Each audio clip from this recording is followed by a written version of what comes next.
అట్లా పైకి వచ్చినప్పుడు తీయండి వీడియో. కూరలు చూడు కొరుకుతుందేమో కదా చేయబడి చెయ్యి పెట్టదు. కూరలతో పరుపుతో మనం కథ మస్తు కోపం మీద ఉంది అది. అది తల్లి కాబట్టి కనబడట్లేదు కదా. చూడు ఎట్లా చూస్తాను మంచిగా సేమ్ మసాలా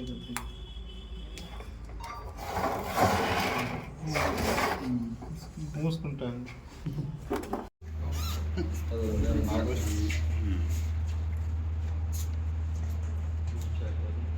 మనకి ఫైల్ ఫోటో అయితే చాలానే దొరుకుతుంది, రియల్ ఫోటో కదా.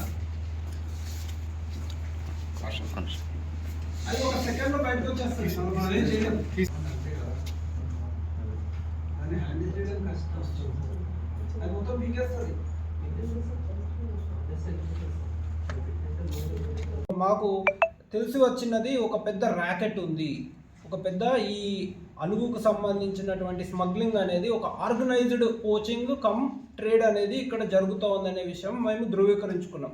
అందులో భాగంగా ఎవరైతే ఫస్ట్ ప్రిలిమినరీగా ఈ అలుగులని ఫారెస్ట్ నుండి పడతారో వాళ్ళని అందరినీ కూడా మేము ఫైండ్ అవుట్ చేసాం.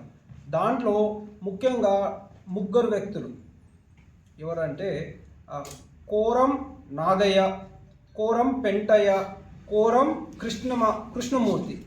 వీళ్ళ ముగ్గురు కూడా కోరం ఫ్యామిలీలో ఉన్నటువంటి నాగయ్య, పెంటయ్య, కృష్ణమూర్తి. వీళ్ళు అలుగుల్ని అడవిలో నుండి పట్టుకునేవాళ్ళు. వీళ్ళకి తెలుసు అలుగు ఎక్కడ ఉంటుంది, అలుగు ఏం తింటుంది, ఎటువంటి పరిస్థితుల్లో ఉంటుంది అనేది ఈ ముగ్గురు భూపతిపూర్ వాస్తవ్యులకు పూర్తిగా తెలుసు. ఇది బేసిక్గా టర్మైట్ మౌంట్స్ దగ్గరలో ఉంటుంది.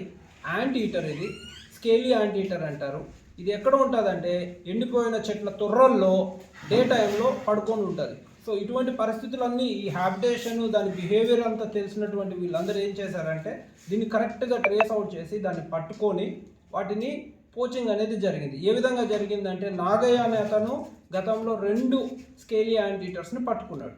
అందులో ఒకటి మంచిర్యాలలో ఏదైతే ట్రేడ్ చేస్తుంటే అక్కడ తప్పించుకొని వెళ్ళిపోయింది అనమాట, అంటే వీళ్ళు వదిలేశారు. రెండోది ట్రేడ్ చేస్తుంటే ఫారెస్ట్ డిపార్ట్మెంట్ ఏటూరు నాగారం శాంక్చురీ వాళ్ళు పట్టుకోవడం జరిగింది. ఇది కాకుండా కోరం పెంటయ్య తర్వాత కృష్ణమూర్తి వీళ్ళిద్దరు కలిసి ఒక తల్లి పిల్లని పట్టుకున్నారు. పిల్ల ఇవి అమ్మడానికే వాళ్ళు ట్రై చేశారు. ఈ వీడియోలన్నీ కూడా వైరల్ అయినాయి. అయితే పిల్లని ఏం చేశారంటే అది పనికిరాదని తీసుకెళ్ళి అడవిలో వదిలేశారు. తల్లిని వాళ్ళు చంపేసి తినేసి ఆ స్కేల్స్ కూడా ట్రేడింగ్ కోసం వాళ్ళు రెడీగా పెట్టుకున్నారు. ఇప్పుడు మేము సెకండ్ టైం ఎప్పుడైతే మళ్ళీ ఆ విలేజ్లో ఇంటెన్సిఫైగా ఇన్వెస్టిగేషన్ చేసి వెళ్ళాము, ఈ స్కేల్స్ అన్నీ కూడా మేము రికవరీ చేసాము.